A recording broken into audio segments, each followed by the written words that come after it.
Welcome to plant sapiens. അപ്പോൾ ഇന്നത്തെ ക്ലാസ്സിൽ നമ്മൾ എടുക്കുന്നത് ക്രെബ്സ് സൈക്കിൾ എന്താണ്, അതിൻ്റെ സ്റ്റെപ്സ് എങ്ങനെയാണെന്നൊക്കെയാണ്.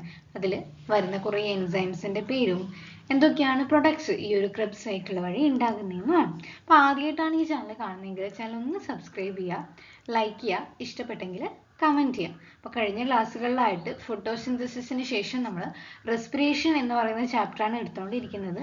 അപ്പോൾ ആ ചാപ്റ്ററിൽ വരുന്ന ഗ്ലൈക്കോളിസിസ് എടുത്തിട്ടുണ്ട്. അപ്പോൾ നെക്സ്റ്റ് വരുന്നതാണ് ഒരു ക്രെബ്സ് സൈക്കിൾ. ഇമ്പോർട്ടൻ്റ് ആയിട്ടുള്ള ഒരു സ്റ്റേജ് ആണ് ക്രെബ്സ് സൈക്കിൾ എന്ന് പറയുന്നത് എയറോബിക് റെസ്പിറേഷനിൽ. അപ്പോൾ എന്താണ് ക്രെബ്സ് സൈക്കിൾ നമുക്ക് നോക്കാം.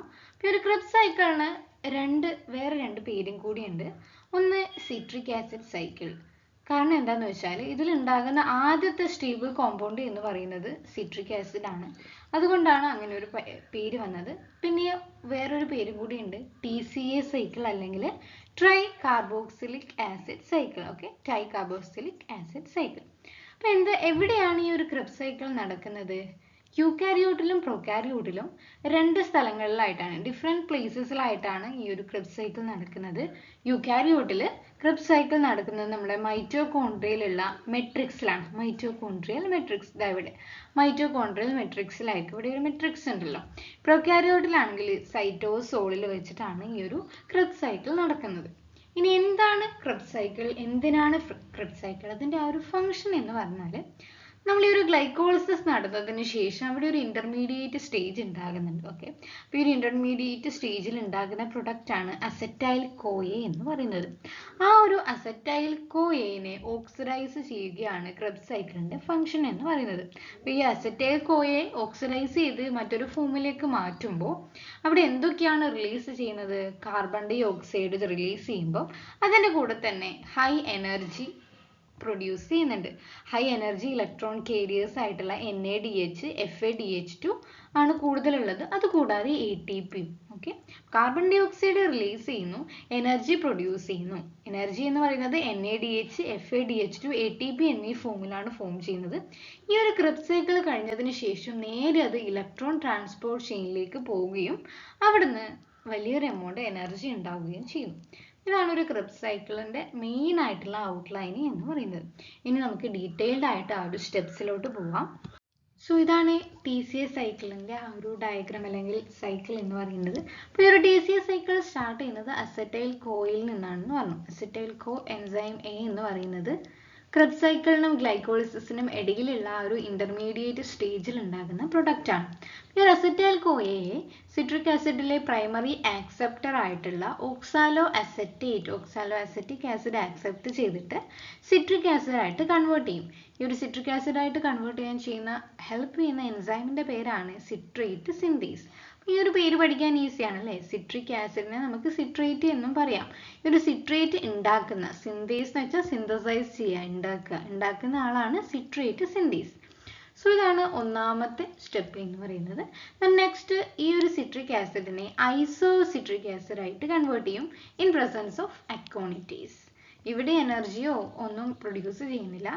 നെക്സ്റ്റ് സ്റ്റെപ്പ് ഐസോസിട്രിക് ആസിഡിനെ അല്ലെങ്കിൽ ഐസോസിട്രേറ്റിനെ ഡീഹൈഡ്രോജനേസ് ചെയ്യാണ്. ഈ ഒരു ഡീഹൈഡ്രോജനേസ് ചെയ്യുമ്പോൾ അവിടെ എന്തായിട്ട് മാറും?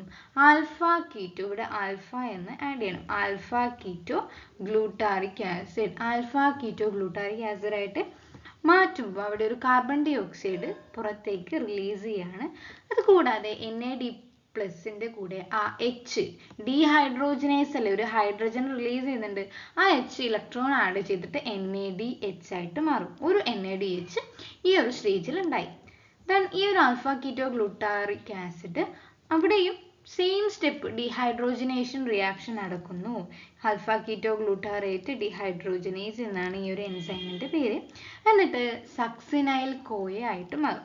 എവിടെയൊക്കെ ഡീഹൈഡ്രോജനേഷൻ നടക്കുന്നുണ്ടോ അവിടെ NADH അല്ലെങ്കിൽ FADH2 ഉണ്ടാകും. ഓക്കെ, അപ്പോൾ ഇവിടെയും ഒരു കാർബൺ ഡൈ ഓക്സൈഡ് റിലീസ് ആകും. സെയിം ആണ് കേട്ടോ, ഒരു NADH ഉണ്ടാവുകയും ചെയ്യും.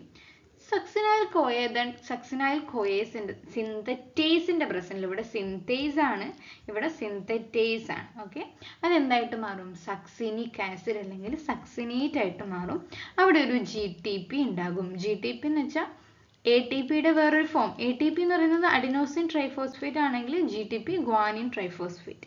സോ അതാണ് വ്യത്യാസമുള്ളത്. ATP GTP ഒക്കെ സെയിം എമൗണ്ട് ഓഫ് എനർജിയാണ്. അപ്പോൾ ഈ ഒരു സക്സീനിക് ആസിഡ് അല്ലെങ്കിൽ സക്സിനേറ്റ് ഡിഹൈഡ്രോജനേസ് ആണ് ഇവിടെ. ഡിഹൈഡ്രോജനേസിന്റെ പ്രസൻസിൽ, ഡിഹൈഡ്രോജനേസ് എന്ന് പറയുമ്പോൾ അവിടെ H ആണ്, അവിടെ FADH2 ആണ് ഉണ്ടാകുന്നത്. ബാക്കി രണ്ട് സ്ഥലങ്ങളിലും NADH ആണ് ഡിഹൈഡ്രോജനേസിന്റെ സമയത്ത് ഉണ്ടാകുന്നത് അല്ലേ, ഡിഹൈഡ്രോജനേസ്. ഇവിടെയുള്ള ഡിഹൈഡ്രോജനേസ് എന്ന് പറയുന്നത് FADH2 ഉണ്ടാകും. എന്നിട്ട് ഫ്യൂമറേറ്റ് അല്ലെങ്കിൽ ഫ്യൂമറിക് ആസിഡ് ഉണ്ടാകും. ദെൻ ഈ ഫ്യൂമറേറ്റിൻ്റെ അകത്തേക്ക് വാട്ടർ ഉള്ളിലേക്ക് ഒരു സൈക്കിളിലേക്ക് കയറുമ്പോൾ ഫ്യൂമറേസിൻ്റെ പ്രസൻസിൽ ഫ്യൂമറേറ്റ് മാലേറ്റ് ആയിട്ട് മാറും. ദെൻ ഇവിടെയും ഡിഹൈഡ്രോജനേസ് ആണ്. എല്ലാവരുടെയും പേര് പഠിക്കാൻ ഈസിയാണ്. മെയിൻ ഈ സ്ഥലത്ത് എന്താ, ഡിഹൈഡ്രോജനേസ് വരുന്ന സ്ഥലങ്ങളിലൊക്കെ NADH അല്ലെങ്കിൽ FADH2 ഉണ്ടാകുന്നുണ്ട്. ഒരു സ്ഥലത്ത് മാത്രമേ FADH2 ഉള്ളൂ, ബാക്കിയൊക്കെ NADH ഉണ്ടാകുന്നുണ്ട്.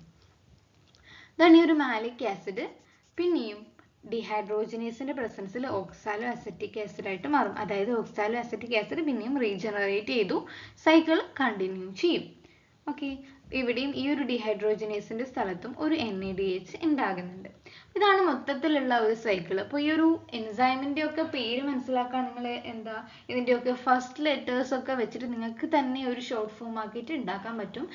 ക്രിക്കറ്റ് കോച്ച് ഓഫ് ഇന്ത്യ എന്നൊക്കെ പറഞ്ഞിട്ട് നിങ്ങൾക്ക് ഒരു വേർഡ്സ് അല്ലെങ്കിൽ സെന്റൻസ് നിങ്ങൾ തന്നെ ഉണ്ടാക്കുന്ന സെന്റൻസ് ആണെങ്കിൽ നിങ്ങൾക്ക് നല്ലോണം മനസ്സിലാക്കാൻ വേണ്ടി പറ്റും.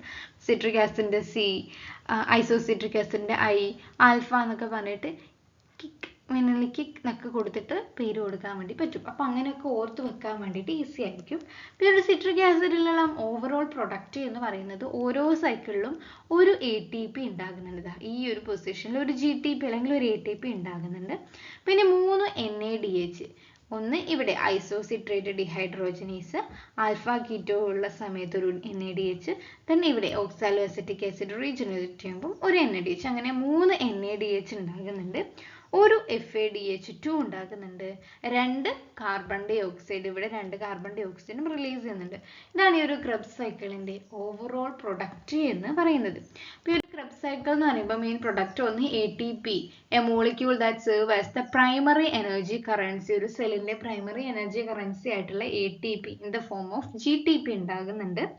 ദെൻ NADH ആൻഡ് FADH2 അവർക്ക് ATP-നേക്കാളും, അതായത് ഒരു NADH-ൽ 2 ATP-യും ഒരു FADH2-ൽ 3 ATP ഉണ്ടാകുന്നുണ്ട്. അങ്ങനെ ആ ഒരു കണക്കൊക്കെ വെച്ചിട്ടാണ് പറയാം. ഇത് ലാസ്റ്റ് ഇലക്ട്രോൺ ട്രാൻസ്പോർട്ട് ചെയിനിലേക്ക് കടക്കുകയും ചെയ്യും. അവിടുന്ന് ഹൈ എമൗണ്ട് എനർജി ഉണ്ടാക്കും. പിന്നെയുള്ളത് വേസ്റ്റ്, സെല്ലുലാർ റെസ്പിറേഷനിലുള്ള വേസ്റ്റ് പ്രൊഡക്റ്റ് ആയിട്ടാണ് നമ്മൾ കാർബൺ ഡൈ ഓക്സൈഡിനെ കണക്കാക്കുന്നത്. ഓക്കെ, അപ്പോൾ ഇത്രയാണ് ഒരു ക്രെബ്സ് സൈക്കിളിന്റെ ഔട്ട്ലൈൻ എന്ന് പറയുന്നത്, അവ കിട്ടുന്ന പ്രൊഡക്റ്റും. അപ്പം മനസ്സിലായെന്ന് വിചാരിക്കുന്നു. അപ്പം അത്രയേ ഉള്ളൂ. Thank you.